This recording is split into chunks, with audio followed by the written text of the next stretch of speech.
అప్పుడే 2025 ఆఖరి నెలకు వచ్చేసాను.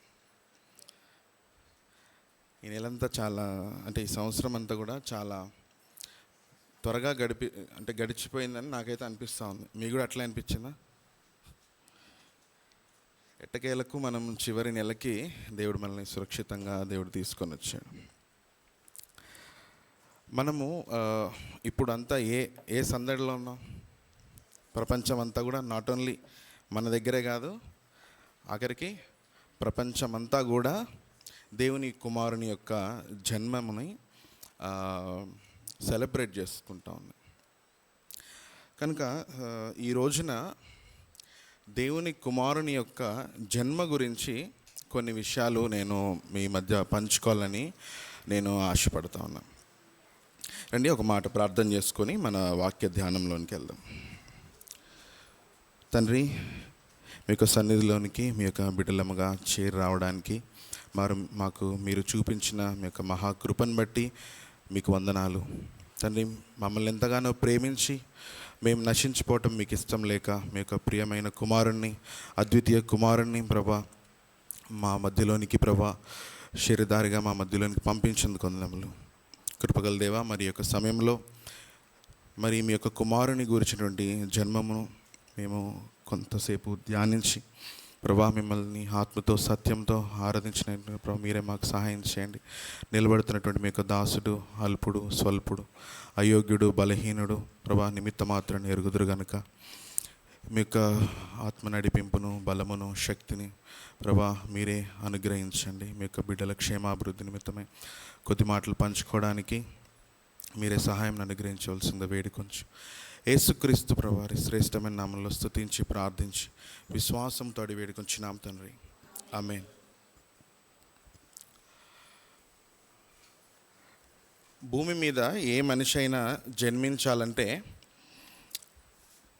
మొట్టమొదటిగా మనం చూస్తే ఆది మానవుడైనటువంటి ఆదాము.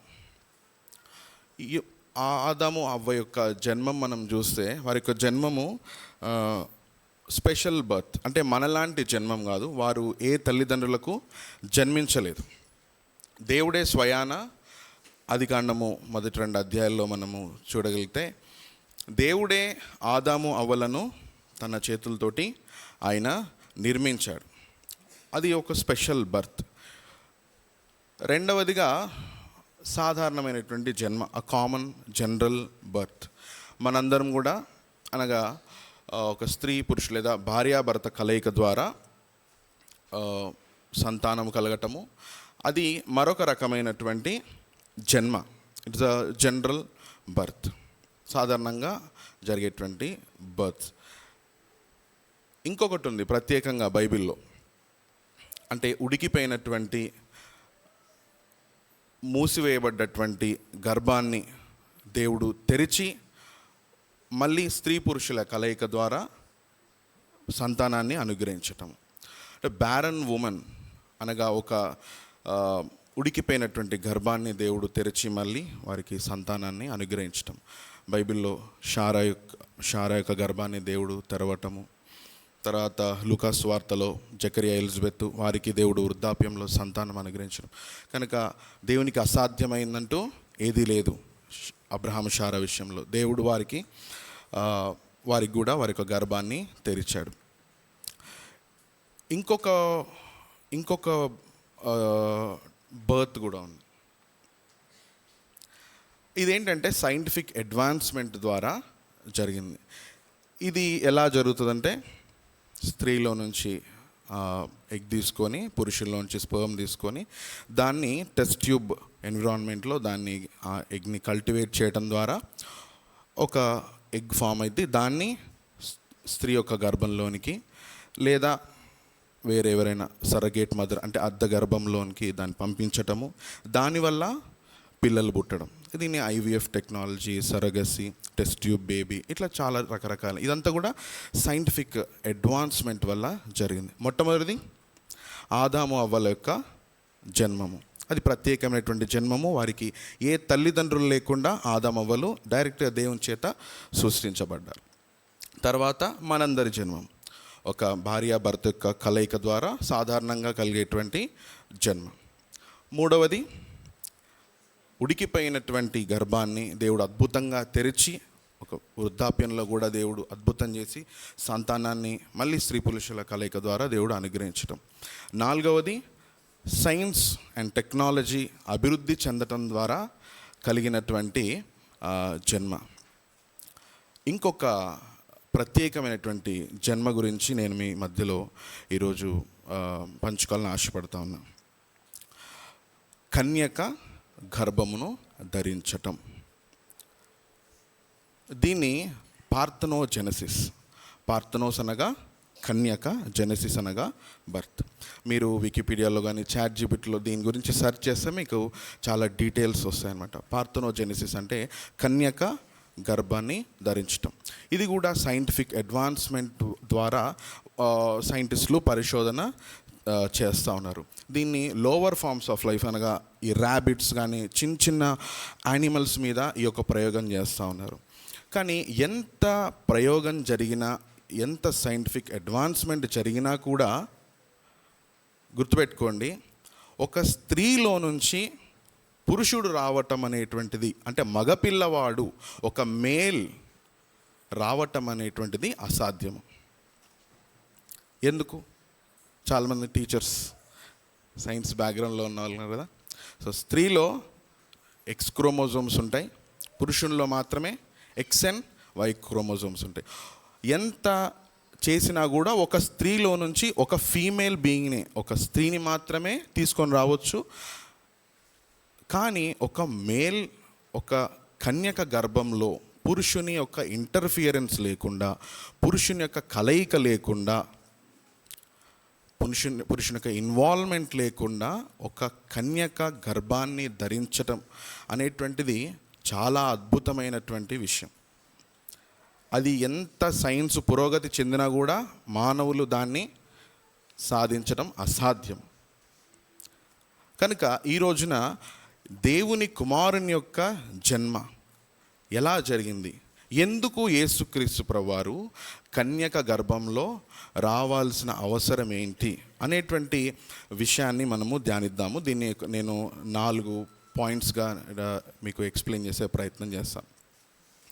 మొట్టమొదటిది, ఎందుకు యేసుక్రీస్తు ప్రభువారు దేవుని యొక్క కుమారుడు భూమి మీదకి కన్యక గర్భంలో రావాల్సిన ఆవశ్యకత ఏంటి? సాధారణంగా మనలాగే జన్మించవచ్చు కదా, సాధారణంగా, లేదా ఆదామవ్వని చేసినట్టు దేవుడు ప్రత్యేకంగా తయారు చేసి భూమి మీద తన చేతులతో తయారు చేసి పుట్టించవచ్చు కదా. ఎందుకు దేవుడు కన్యక గర్భం ద్వారానే తన యొక్క కుమారుడు జన్మించాలని ఎందుకు నిర్ణయించాడు? మొట్టమొదటిది, అది దేవుని యొక్క సంకల్పం కాబట్టి. ఎందుకు దేవుని యొక్క సంకల్పము ఏంటి? మనము ఆదికాండము మొట్టమొదటిది ఏంటంటే దేవుడు చేసేటువంటి ప్రవచనాలు నెరవేరాలి కాబట్టి. For the fulfilment of the prophecies of God, దేవుని యొక్క ప్రవచనాలు నెరవేర్పు నిమిత్తమై దేవుడు కన్యక గర్భం ద్వారా తన యొక్క కుమారుణ్ణి లోకంలోనికి పంపించాడు. ఆదికాండము 3వ అధ్యాయము 14-15 వచనాలు చూడండి. మొట్టమొదటి ప్రవచనము బైబిల్ గ్రంథంలో రక్షకుడైనటువంటి యేసుక్రీస్తు ప్రభువారి గురించి చదవండి. అందుకు దేవుడైన యెహోవా సర్పముతో, నీవు దీన్ని చేసినందున పశువులన్నిటిలోనూ భూజంతువులన్నిటిలోనూ నీవు శపింపబడిన దానవై నీ కడుపుతో ప్రాకుచు నీవు బ్రతుకు దినములన్నీ మన్ను తిందువు. తర్వాత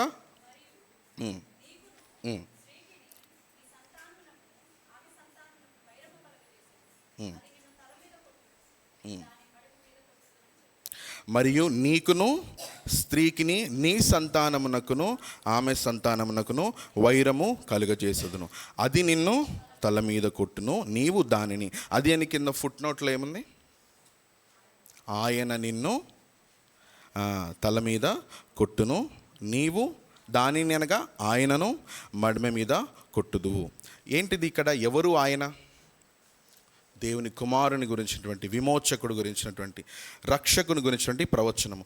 ఎందుకు దేవుడు ఈ ప్రవచనాన్ని చేయాల్సి వచ్చింది? ఆదికాండము 1వ అధ్యాయంలో చూస్తే దేవుడు ఆదాము అవ్వలను సృష్టించి మీరు ఫలించి అభివృద్ధి చెంది ఈ భూమిని విస్తరించి భూమిని లోపరుచుకోండి, నిండించండి అని ఒక గ్రేట్ బ్లెస్సింగ్తో కూడిన కమాండ్ని దేవుడు వారికి ఇవ్వటం జరిగింది. కానీ వారు సాతాను ఏం చేశాడు? సాతాను పాము రూపంలో వచ్చి ఆదామవ్వలను మోసం చేశాడు.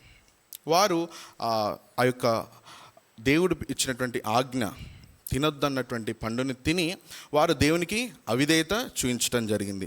దాని కారణంగా దేవుడు వారిని ఏదెను వనంలోంచి బయటికి వెళ్ళగొట్టడం జరిగింది. వారు కూడా 3 మరణాన్ని వారు అనుభవించాల్సి వచ్చింది.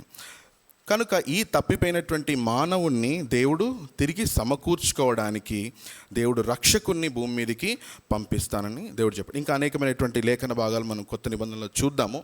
మొట్టమొదటిగా దేవుడు ఎందుకు కన్యక గర్భంలో నుంచి దేవుడు రక్షకుని పంపించాడంటే తన యొక్క ప్రామిసెస్ లేదా తన యొక్క ప్రాఫెసీస్ దేవుని కుమారుని గురించినటువంటి ప్రవచనాలు నెరవేర్పు నిమిత్తమై. మొట్టమొదటి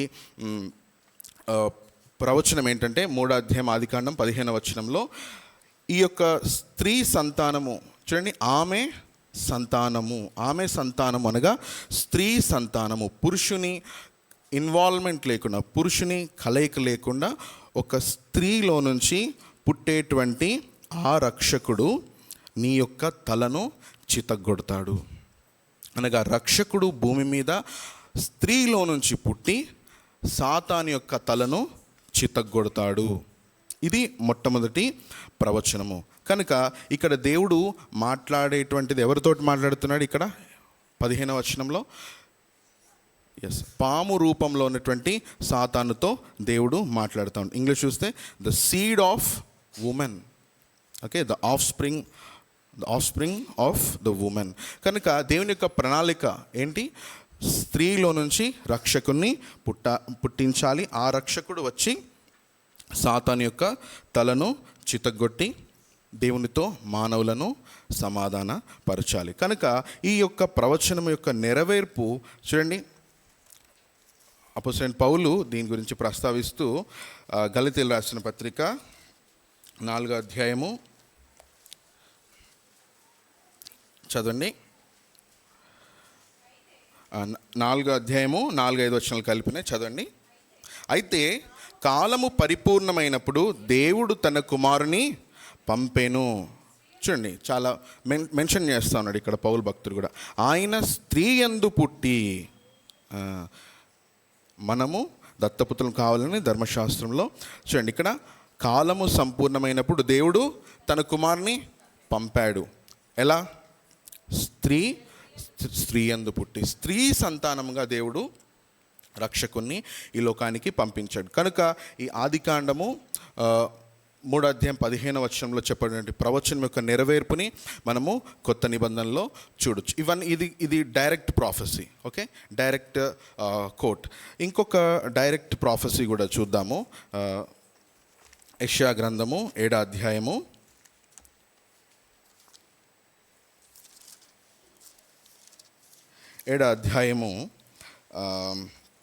14వ వచనం. కాబట్టి ప్రభు తానే ఒక సూచన మీకు చూపును, ఆలకించుడి, కన్యక గర్భవతి అయి కుమారుని కని అతనికి. సో ఏ కాంటెక్స్ట్లో ఇది చెప్పబడింది? మొట్టమొదటి వచనం చూడండి. యూదా రాజైన యుజ్జియా మనవడు యోతాము కుమారుడైన అహజు దినములలో సిరా రాజైన ఇశ్రాయేల్ రాజును రెమల్య కుమారుడైన పెకహును యుద్ధము చేయవాలని యెరూషలేము మీదకి వచ్చిరు, కానీ అది వారి వలన కాకపోయెను. కనుక ఇక్కడ ఏంటంటే ఈ అహజు అనేటువంటి రాజు యుద్ధం విషయంలో భయపడుతూ ఉన్న సందర్భంలో యెషయా ప్రవక్త వెళ్ళి అతనికి చెప్పినటువంటి మాట ఇది మెస్సయా గురించినటువంటి ప్రవచనము. ఏమని చెప్పబడతా ఉంది ఇక్కడ? ఏం చెప్తా ఉన్నాడు? కాబట్టి ప్రభు తానే ఒక సూచన మీకు, ఒక సైన్ మీకు చూపిస్తాడు. ఏంటి? ఆలకించండి, కన్యక గర్భవతి అయి కుమారుని కని అతనికి ఇమ్మానుయేలు అను పేరు పెట్టబడును. కన్యక కుమారుని కని.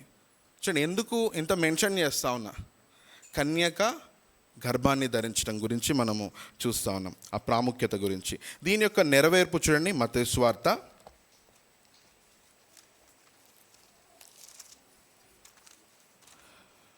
1వ అధ్యాయము 21వ వచనం.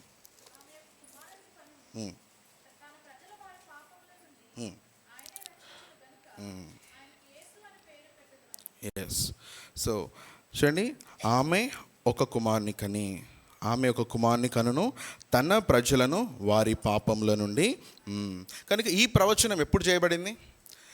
ఈ యెషయా ప్రవక్త దాదాపు 700 సంవత్సరాల క్రితమే, అంటే 700 years బ్యాకే యెషయా ప్రవక్త ఆ ప్రవచనాన్ని ప్రవచించాడు. దాని యొక్క నెరవేర్పు ఆఫ్టర్ 700 years దేవుడు చేశాడు. అంటే ఈ కన్యక గర్భవతి కుమారుని కనటము, రక్షకుడు కన్యక గర్భంలోంచి రావటము గురించి ఆదికాండం 1వ అధ్యాయంలో అయితే దాదాపు 1500 సంవత్సరాల క్రితమే, అంటే 1500 అంటే ఇప్పటి నుంచి మనం కౌంట్ చేసుకుంటే ఇదొక 2000, అదొక 1500, దాదాపు 3500 years ఇప్పటి నుంచి.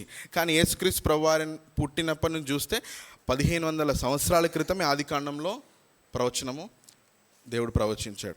తర్వాత యెషయా గ్రంథంలో రక్షకుడు పుట్టడానికి 700 సంవత్సరాల క్రితమే దేవుడు ఆ యొక్క ప్రవచనాన్ని రాయించడం జరిగింది. ఇందాక చెప్పినట్టు ఈ 2 ప్రవచనాలు కూడా డైరెక్ట్ ప్రాఫెసీస్, డైరెక్ట్ కోట్స్, రక్షకుడి గురించి డైరెక్ట్గా. కానీ ఇంకొక ప్రాఫెసీ కూడా ఉంది అని నాకు అనిపించింది, లేదా ఇంకొక రక్షకుడు గురించి కన్యక గర్భం ధరించడం గురించినటువంటి ప్రస్తావన ఇంకొక దగ్గర కూడా ఉంది. ఇది ఇండైరెక్ట్ ప్రాఫెసీ, అంటే డైరెక్ట్ ప్రాఫెసీ కాదు. చూడండి, యెరెమయా గ్రంథము 22వ వచనము 28.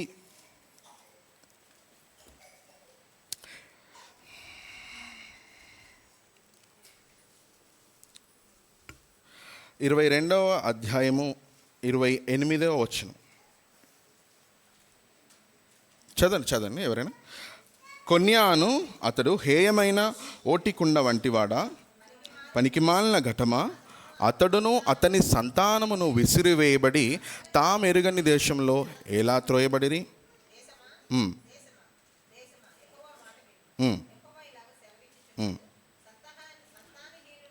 సంతానహీనుడనియు తన దినములో వరదిల్లని వాడనియు ఈ మనిషిని గురించి వ్రాయబడిని. అతని సంతానంలో ఎవడునూ వర్ధిల్లడు, వారిలో ఎవడునూ దావీదు సింహాసనమందు కూర్చోండి. ఇక మీద ఎవడును యూదాలో. ఇది రక్షకుడి గురించినటువంటి ఇండైరెక్ట్ రెఫరెన్స్ అని, ఇండైరెక్ట్ ప్రాఫెస్ అని చాలా మంది బైబిల్ ప్రొఫెసర్స్ చెప్తూ ఉంటారు. ఎందుకు ఇది రక్షకుడి గురించినటువంటి, రక్షకునికి ఈ వచనానికి ఉన్నటువంటి కనెక్షన్ ఏంటో ఒకసారి చూద్దాము. ఒకసారి నాతో పాటు రండి. మత్తయి సువార్త 1వ అధ్యాయము రక్షకుని యొక్క, అంటే యేసుక్రీస్తు ప్రభువు జీనియాలజీని మనం ఒకసారి చూస్తే ఈ కొన్యాని మనం అక్కడ చూడొచ్చు. 11వ వచనం చదవండి.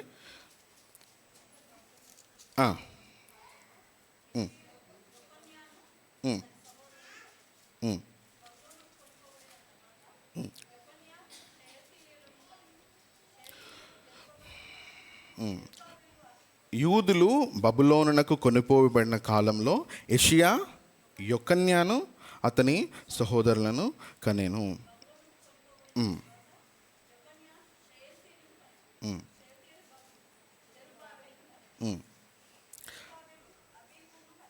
రైట్, చాలు. ఇక్కడ యొకన్యా. సో ఈ కొన్యాకి ఇంకొక పేరు యొకన్యా. ఓకే, ఈ యొకన్యా ఒక లైన్లో నుంచి ఎవరు వచ్చారు? చివరిగా మనం చూస్తే యేసుక్రీస్తు ప్రభువారు పుట్టారు. కానీ ఈ కొన్యా గురించి యెరెమయా గ్రంథము 22వ వచనంలో ఏమనుంది?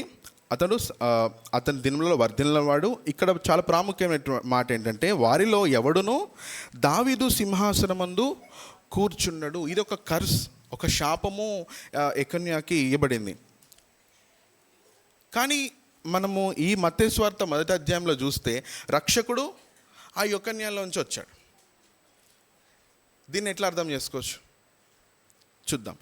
ఈ ఈ రాయల్ లైన్ ఏదైతే ఉందో, ఈ జీనియాలజీ, ఇక్కడ మత్తయి సువార్తలో రాయబడిన జీనియాలజీ, అది యోసేపుకు సంబంధించినటువంటి జీనియాలజీ.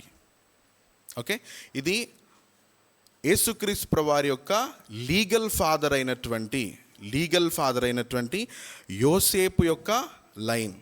చూడండి, దేవుడు ఈ యొక్క కన్యక గర్భం ధరించటం, కన్యకలో నుంచి రక్షకుని పంపించాలి అనేటువంటి ఆ యొక్క ప్రణాళికను నెరవేర్చడానికి దేవుడు శపించబడినటువంటి ఆ ఎకొన్యాలోంచి వచ్చినటువంటి ఆ లైన్లోంచి వచ్చినటువంటి సీడ్ని వాడుకోలేదు. ఆ యోసేపుని వాడుకోకుండా, ఆ యోసేపు ఇన్వాల్వ్మెంట్ లేకుండా దేవుడు మరియ లైన్లోంచి, చూడండి దావీదు కుమారులలో ఈ ఎకొన్యా ఇంకొక కుమారుల్లో నుంచి దేవుడు యేసుక్రీస్తు ప్రభువుని పంపించారు. చూడండి ఒకసారి లూకా సువార్త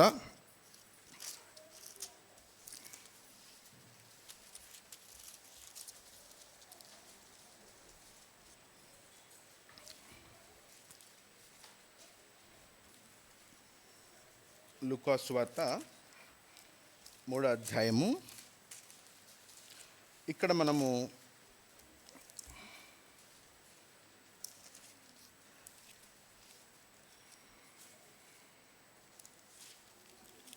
ఒకసారి ఇక్కడ మరియా యొక్క ఫ్యామిలీ లైన్ 2వ అధ్యాయంలో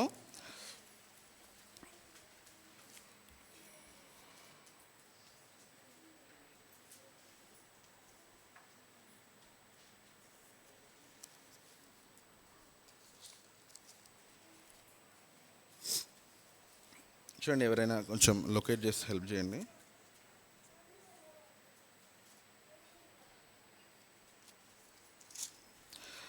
ఓకే, ఈ యొక్క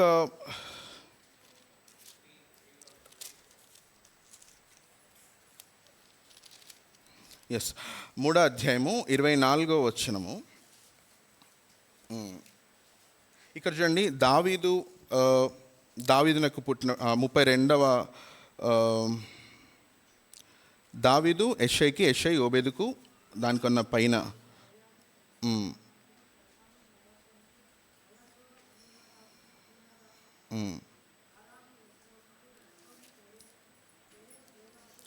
చాలు.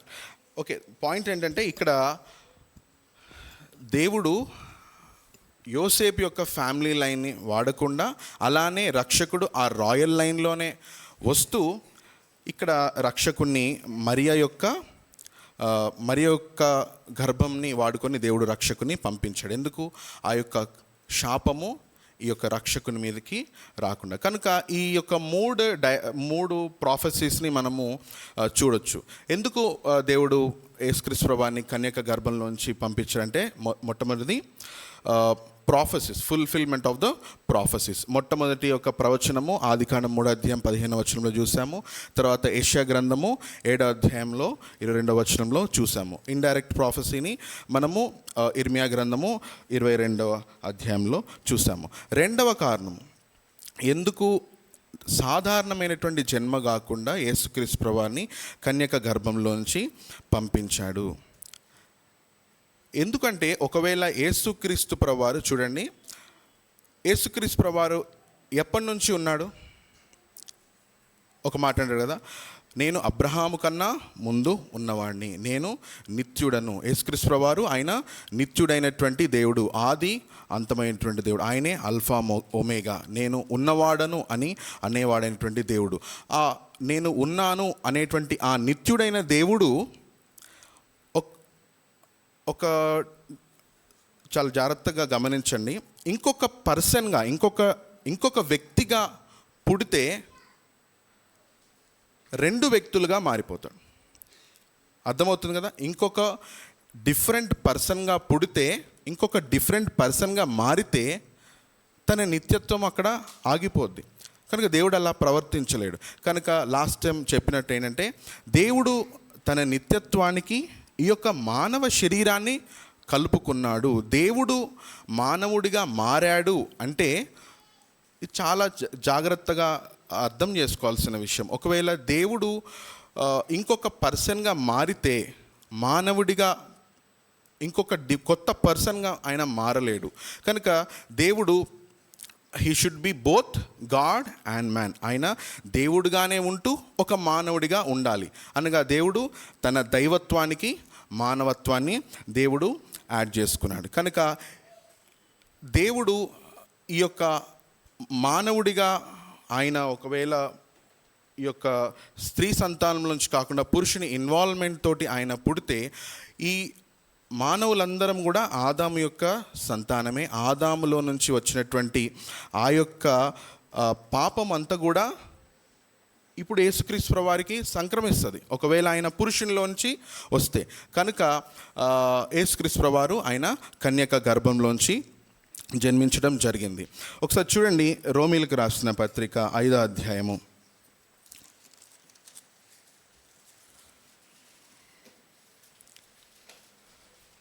12వ వచనం.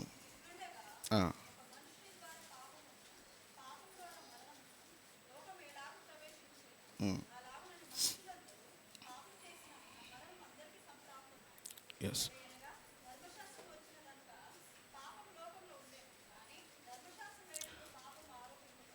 14వ వచనం.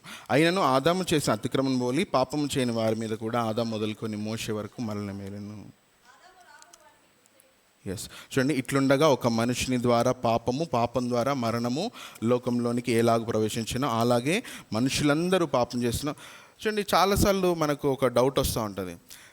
ఇన్ఫాంట్స్, బేబీస్, చాలామంది చిన్న పిల్లలు మాటలు కూడా రావు, వాళ్ళు ఏం పెద్ద పాపం కూడా చేయలేదు, వాళ్ళు ఎందుకు చనిపోతూ ఉన్నారు మరి? ఎందుకంటే భూమి మీద మానవుడు జన్మించటంతోటే, ఆ జన్మతోటే మానవుడికి పాపము సంక్రమిస్తూ ఉంది. కనుక చనిపోతాడు. ఆ చిన్న పాప ఏ పాపం చేసిందని చనిపోతూ ఉంది అని చాలామంది అడుగుతారు. మానవుడు భూమి మీద జన్మించడంతోటే ఆ యొక్క పాపము మానవులకు సంక్రమిస్తూ ఉంది. కనుక ఈ యొక్క పాపము ఒకవేళ యేసుక్రీస్తు వారు సాధారణమైనటువంటి జన్మ అయితే ఆ పాపము యేసుక్రీస్తు వారు కూడా సంక్రమించే అవకాశం ఉంది. కనుక యేసుక్రీస్తు వారిని దేవుడు కన్యక గర్భంలో నుంచి ఆయన్ని ఇచ్చాడు. కనుక చూడండి, ఇంకొక విషయం ఏంటంటే యోహాను సువార్త 3వ అధ్యాయము, మనకు తెలిసినటువంటి మాట, 3వ అధ్యాయము 16వ వచనము.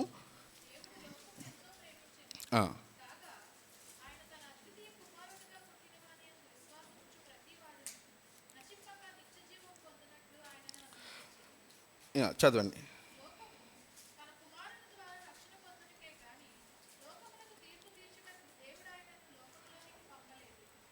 చాలు. ఈ 16వ వచనం చివరి మాట చూడండి. ఆయనను దేవుడు అనుగ్రహించాడు. తర్వాత 17వ వచనము చివరి భాగంలో లోకంలోనికి పంపలేదు. సో దేవుడు పంపించాడు. He sent he sun. అర్థమవుతుందా? పుట్టించాడు. అర్థమవుతుందా? పంపించాడు. ఆల్రెడీ ఎగ్జిస్టెన్స్లో ఉన్నటువంటి దేవుణ్ణి, ఎగ్జిస్టెన్స్లో ఆల్రెడీ ఉనికిలో ఉన్నటువంటి తన కుమారుడైనటువంటి దేవుణ్ణి ఆయన భూమిలోనికి పంపించాడు. కనుక ఇక్కడ ఇంకొక మాట చూడండి, యెషయా గ్రంథము 9వ అధ్యాయం 6వ వచనంలో,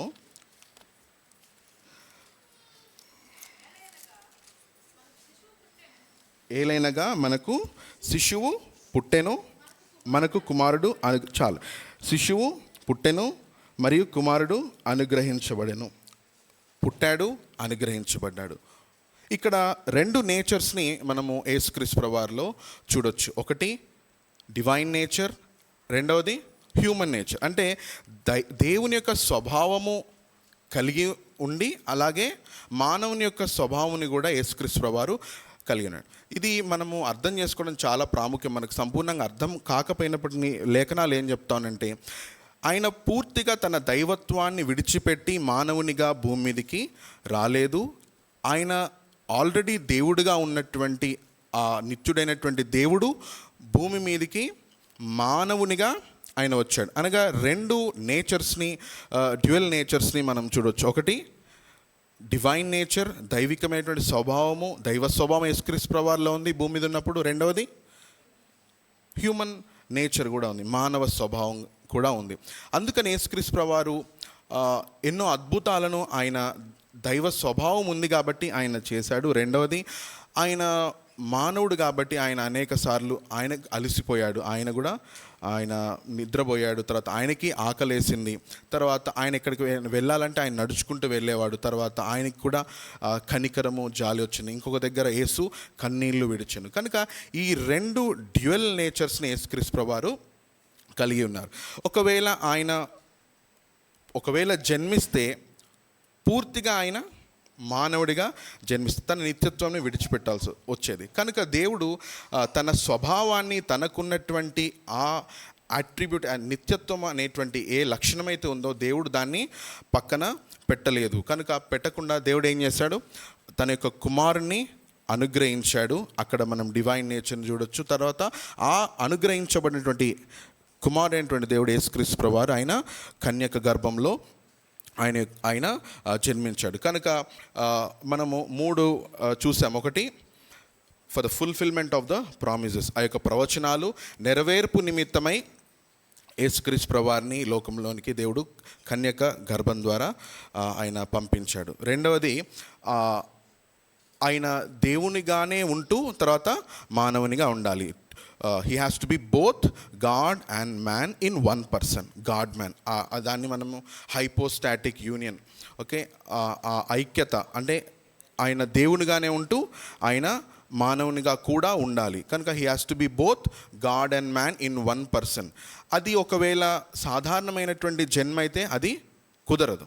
కనుక తండ్రి అయిన దేవుడు తన కుమారుణ్ణి కన్యక గర్భంలో నుంచి పరిశుద్ధాత్మ యొక్క శక్తి ద్వారా దేవుడు తన కుమారుని పంపించాడు. రెండవది, ఈ లీగల్ ఇంప్యూటేషన్ ఆఫ్ సిన్ అనగా ఆదాము ద్వారా సంక్రమించబడినటువంటి పాపము ఏదైతే ఉందో, మనం రోమిలకు రాసిన పత్రిక మనం 5వ అధ్యాయంలో చూసాం కదా, ఈ పాపము యేసుక్రీస్తు ప్రభువారికి సంక్రమించకుండా దేవుడు కన్యక గర్భంలో తన కుమారుని పుట్టించడం ద్వారా, జన్మించడం ద్వారా ఈ యొక్క లీగల్ ఇంప్యూటేషన్ ఆఫ్ సిన్ అనేది ఆగిపోయింది. కనుక చివరిగా ఇంకొక మాటని నేను చెప్పి క్లోజ్ చేస్తాను. దానికన్నా ముందు, ఒకవేళ మరియ కూడా పాపే కదా, చాలామంది మనోభావాలు దెబ్బతినొచ్చు. ఏంటంటే Mariya is she not a sinner, తను కూడా జన్మముతోటే పాపి అయినప్పటికీ దేవుడు ఏం చేశాడు, ఆ యొక్క కన్యక గర్భంలో తన కుమారుని దేవుడు ప్రొటెక్ట్ చేశాడు. తన కుమారుని దేవుడు మరియ గర్భంలో ఆ లీగల్ ఇంప్యూటేషన్ ఆఫ్ సిన్ ఏదైతే ఉందో ఆ పాపము రాకుండా దేవుడు కాపాడాడు, భద్రపరిచాడు. కనుక చివరి మాట చూద్దాము. దేవుడు లూకా సువార్త 1వ అధ్యాయము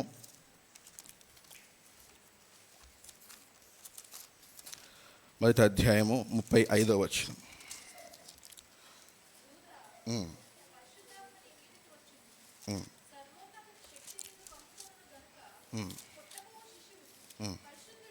పరిశుద్ధుడై, ఎస్.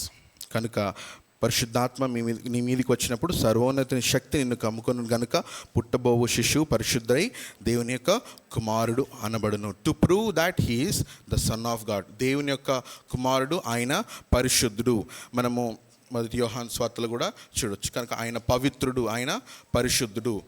కనుక ఆయన యొక్క బర్త్ షుడ్ బి యునీక్. అంత మాత్రమే కాదు, యేసుక్రీస్తు ప్రభువారి యొక్క పుట్టుక మాత్రమే కాదు ప్రత్యేకమైంది, ఆయన యొక్క మరణము ప్రత్యేకమైంది.